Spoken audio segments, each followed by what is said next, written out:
I feel like college is a bit of an interesting thing just in general because you really never know what the right thing to do is. I had an exam in American government today, and I decided not to study, and I did okay on it. I felt like it wasn't really that hard. You see, I guess like when I'm going through the monotonous life that is American higher education, you need to find things to fill your time, and what better to do that than to talk about sports. So, a recap of last night. The real only thing we had was your Giants Pirates game. I didn't think it was going to be an 8-0 game. Madison Bumgarner tossed a gem. The guy's been the Giants ace for the past 2 maybe 3 years since Tim Lincecum started to have a bit of a downfall.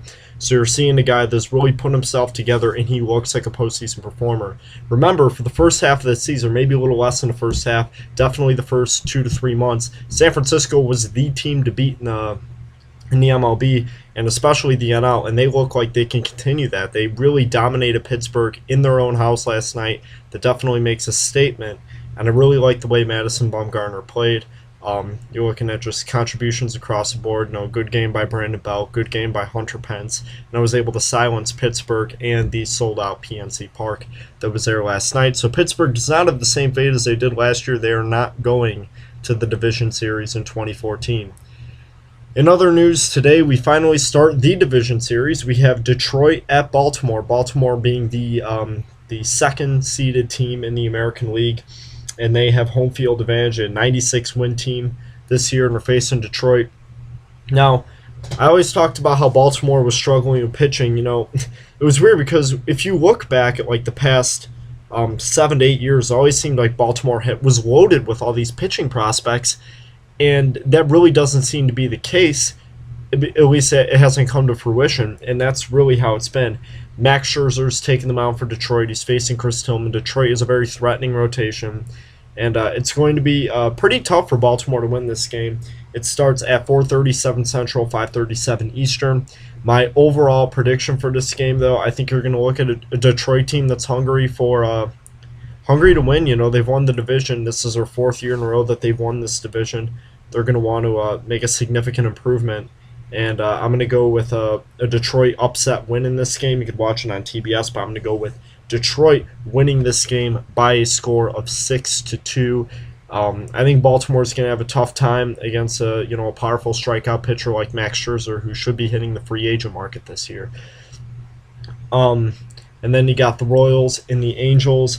Also very interesting. It's going to be a good game. Royals had an outstanding and very exciting wild card game. It's going to be a tough game for them to win because they don't have James Shields on the mound. They have Jason Vargas. This is going to be a tough game one. You're facing Jared Weaver, a guy who's been on the team for a very long time. Definitely a tough matchup. I'm going to go with the Angels in this one. I'm going to say that they're going to win this game by a score of 4-1. It's going to be quite difficult for Kansas City to just match the Angels on either side of the ball. You're looking at LA's dynamic offense, Mike Trout, Albert Pujols, guys that, if they find a pitch to hit, they're going to do it. And Mike Trout's been hungry for the postseason his whole career. He has a chance to be there now. This is where you're going to see him take advantage of that. And the only other thing we have, as I'm pulling up your matchups, are in college football.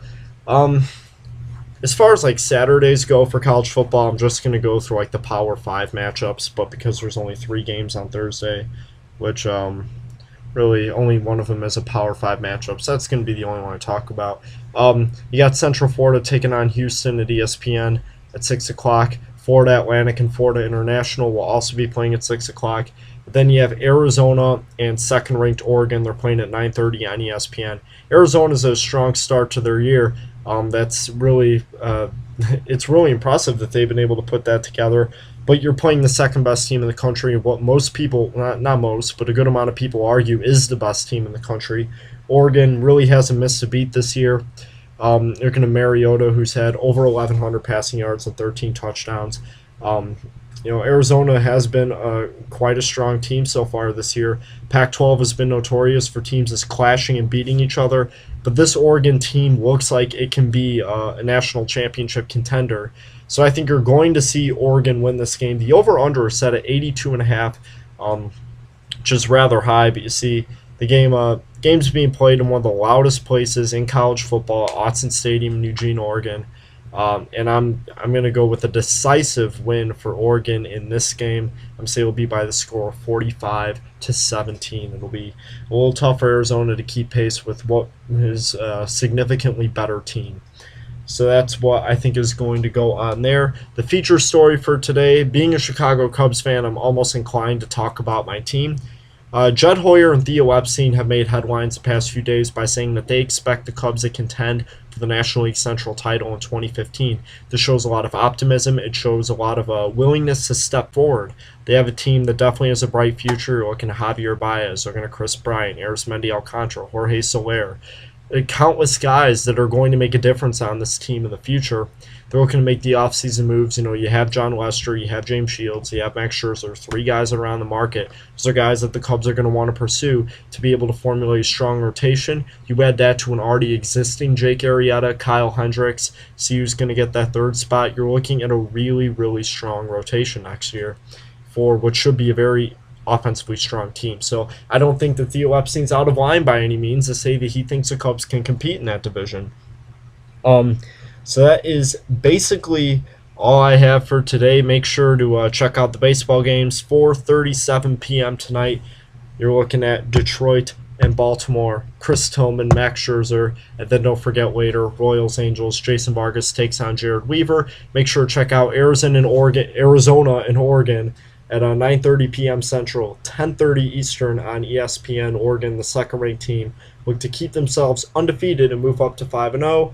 Arizona wants to be 5-0 as well, but the chances of that happening seem to be quite minuscule. Regardless, this has been Peter Marzano with the Dorm Report from Columbia, Missouri on October 2nd, 2014. Thank you for watching, and tune in tomorrow for more recaps and predictions.